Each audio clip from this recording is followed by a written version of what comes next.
And this is a huge deal. The reason it is so critical to not make these massive mistakes in your 20s is because in your early years is when you have the most effect for compounding interest and growth. When you get your money game right in your 20s, you will be set. If you mess it up, it can screw you for years to come.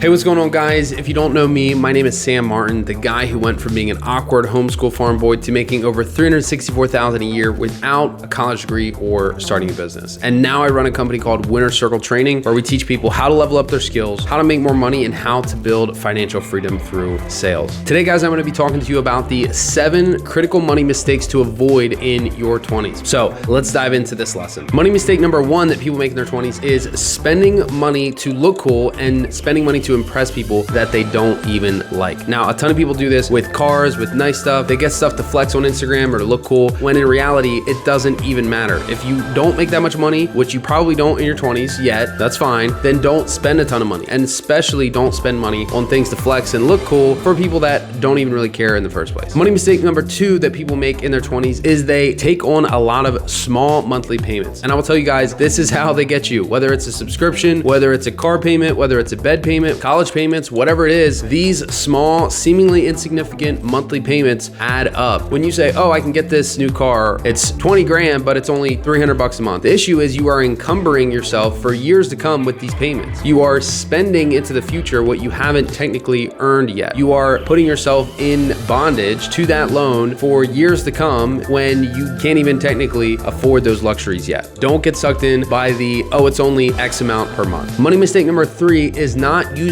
dollar cost average investing. Now, dollar cost averaging is when you take a certain budget and you invest it in the markets every single month, no matter what, or every single week or every single day or whatever. Most of the times, monthly is fine. And the reason that this is so critical is because Warren Buffett always talks about, it's about time in the market, not timing the market. Time in the market, not timing the market. When you invest consistently over time, what happens is you get the best averaging price for the stocks versus if you're just trying to pick the best day to buy and you're like, oh, I'm just going to take $5 grand, I'm going to dump it in on this random day. You are not going to get as good of returns as if you were investing small increments over time. The second reason why that's so valuable is doing the dollar cost averaging investing is simply as a habit. If it's set up automatic and every single month on the first of the month or right after you get paid, that money goes out and it gets invested, it gets to an account that it's going to grow and you can't touch it, then it's going to happen automatically, right? So you want to make it automatic for the investing that you want to do, and that's what's going to grow and compound over time. Money mistake number 4, being too traditional and timid with your education investing. A lot of people, they'll go and they'll spend 100 grand, 200 grand on a college degree, but they won't go and hire a coach to help them with a specific skill set. What you're doing in that situation, and it's basically you're paying for the brand of the education. You're paying for the degree or the university name or whatever, and there's like status in that. It might sound cool and your parents might be like, oh, we're so happy because we can put this bumper sticker on our car and go talk to our friends and say how successful our kid is. But really, if you're taking on that debt, it is a lot of times just for the status or just for the brand value and not actually for the actual result or the skill that you're learning. What you want to do is you want to shift your education budget to investing in things that actually bring a tangible result, a certain skill set, a certain field, a certain certification or whatever that can actually get you a result, that can make you more money, that can get you into a certain field, whatever, right? But a lot of times 4 years or a big expensive high ticket school is just not going to ROI in a positive way. Number 5 money mistake that people make is not looking at their bank account every single day. The reason this is so important is because when you pay attention to money, it will start to build and it will start to stick to you. But if you're not paying attention, if you don't know what money's coming in and what bills are going out, then there's going to be no way for you to track that, for you to build that, and for that to grow. So if you pay attention to the money will be attracted to you, will stick to you. If you don't pay attention to your money, then money will always elude you and you will never know where your money is. It won't be attracted to you, it won't stick to you, and big problems will arise. Money mistake number 6, not creating friction around spending money.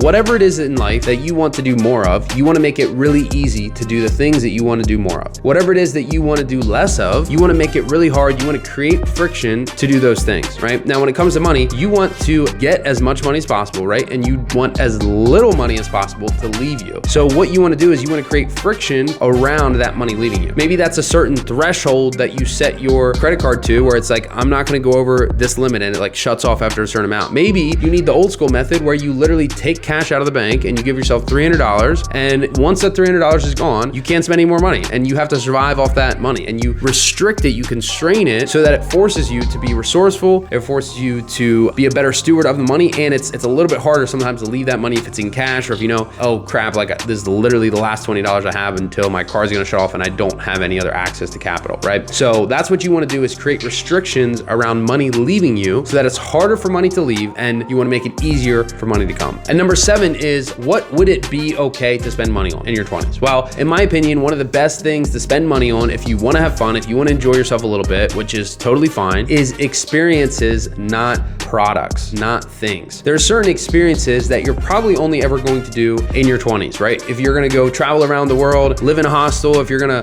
hike up Mount Everest or whatever, maybe you're not hiking up Mount Everest, maybe that's pretty crazy. But if you wanna hike mountains, you wanna go to the Grand Canyon, whatever it is that you wanna do, you're probably not gonna do that when you're 65, when you're 85, whatever. Maybe you're gonna hike Mount Everest when you're 65, I don't know. Maybe you're a crazy mountain climber. But for most people, when you're young, when you have energy, like that's the time that you do things like that. So those are experiences that are an investment that you're making in yourself in your life. And a lot of times when you travel, if you're going to nice places or new places or different places, it can shift things in your mind to help you expand your reality and expand what's possible, right? When you go somewhere, when you travel, when you get out of your little box or your town or your environment, whatever it is that you come from, it expands like what you conceptualize and what you think is possible, because it opens up your world and you see that there's more people, there's different ways of doing things, and it just opens up your mind for some reason when you travel and you experience things like that. So highly recommend that as an investment. Obviously, don't go and blow all your money on travel, but budget it and set aside time and money to go and expand your horizon, expand your reality, and get some travel in. So that's what I got for this video. I hope you got some value from these 7 money mistakes. Go ahead and drop a comment, leave it down below. Let me know what are